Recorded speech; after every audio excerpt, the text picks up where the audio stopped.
first? I know for us that we really wanted to focus on our game and how we play, and going into the next, we've got a lot to learn from and a lot to fix, and it's going to be a very good experience to take into our next game. Obviously, we're putting this behind us so we can go into the next match fresh grind.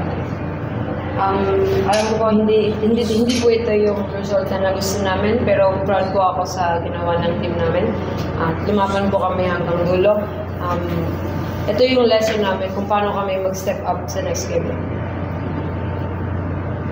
Kaya muntik na yung lang sa Simon's effort sa muntik ng goal na hindi nga tumama sa post wala po nangyari doon. Siguro hindi ko pa po time na makascore, pero next game pagigihan ko pa kasi goal ko talaga dito is makatulong sa team. Kung kahit hindi man ako makagoal, pero may makagoal man sa mga kasama ko, panalo na rin po yun para sa akin. Meron ka bang dapat ginawa para na-score mo? Ano yun? Ginawa ko naman pa lahat, pero hindi talaga sapat. Next game, bakit? For the first few minutes, you kept the score close, but eventually followed that first goal, then it was, yeah. So your thoughts on the first few minutes? You were really defensive and you were keeping the score tied until that first goal. Yeah. I know for us, we didn't want to, our goal was to focus on ourselves and how we played, and we defend and we transition and our runs and everything about us. And I know going into the next match, we're going to take everything from this game, learn from it, but then put it behind us. That was not weighing us down for the next. Well, as a captain, you led the team to a World Cup as a captain. How did it feel like leading the team, especially through warm-ups and clearing the crowd as well? I know for Inda and I and Shai as captains as well, we all really wanted to be examples for the team and set the tone in what we need to accomplish in terms of attacking, defending, making sure the standards are okay on and off the court. Hindi, ang sinasabi yung lagi during the huddle, sama-sama, sabi mo na ngayon kasama mo sa team, mga kalaban mo dati sa UAAP, sila Shai, sila Ryan, so teammate ka ba dati sa Regina, ngayon galing na sa FU.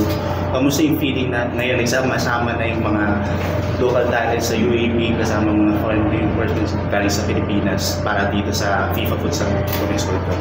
Sobrang saya ko po kasi hindi namin in-expect na magsama-sama kami ngayon dito sa World Cup kasi nga po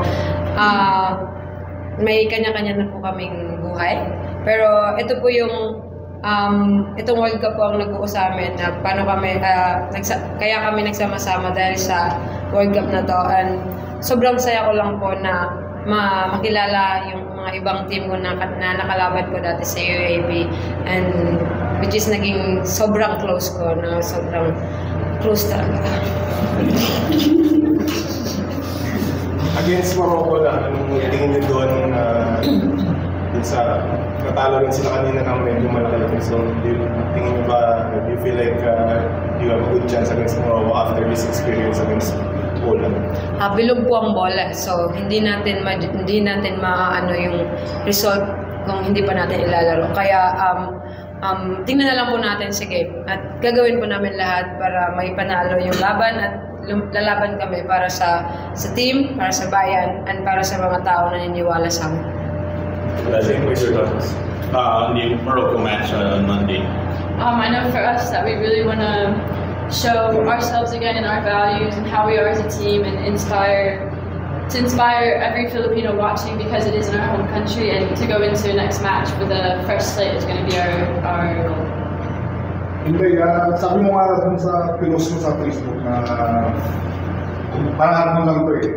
Ngayon, nangyari na first game mo, ano na yung musta yung... Sorry po. Kasi pinangarap mo sa Facebook, pinangarap mo nga to. Ngayon, nangyari na, nakalaro ka na. Musta yung... Sobrang, yung dream come true na po.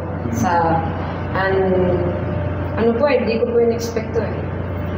Nagte-training ako, naglalaro ako, pinapakita ko lang kung anong makakaya ko, and then may mga coaches na pinagkakatiwalaan ako. And yun, natupad ko yung pangarap ko, hindi sa easy way, kundi pinaghirapan ko po. At yun po.